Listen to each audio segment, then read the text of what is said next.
Hello, I'm Lesley Logan, and today we're doing Mermaid here on the Reformer.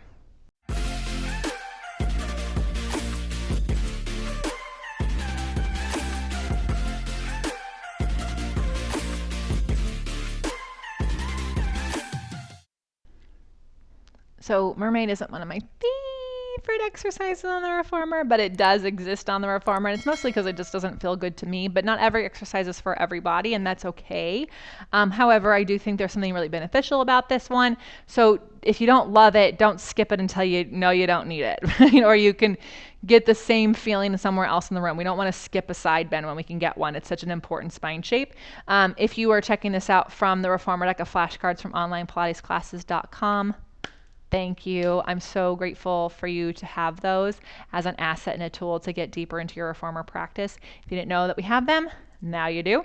Grab your deck. So 1 to 2 springs. I say that because I actually do this on one spring, so I don't make it a shoulder exercise, because it should totally be a center hip exercise. So I do one middle.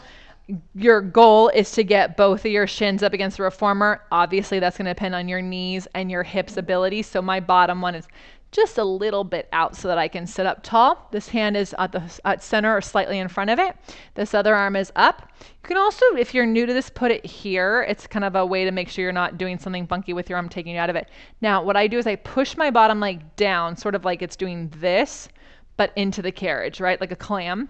I push it down, and that reaches the carriage out. And then I pull myself up as I reach my shins down to close the spring.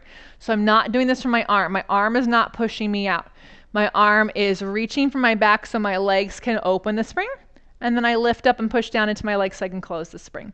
And you can do 3 and then do 1 counter stretch. Or you can do 1 and 1. Okay, so you decide. Just make sure that you're not going down. You always want to be going up to go over. And then at the last one, you'll wrap your arm around your head and you'll twist and take a nice big stretch. And then you can open up and then you can turn to the other side. When you turn to the other side, do yourself a favor. Do it facing the shoulder rest so you don't knock into your foot bar and everything. If you would like to experience this in a full workout, join us at onlinepilatesclasses.com, where we do life better.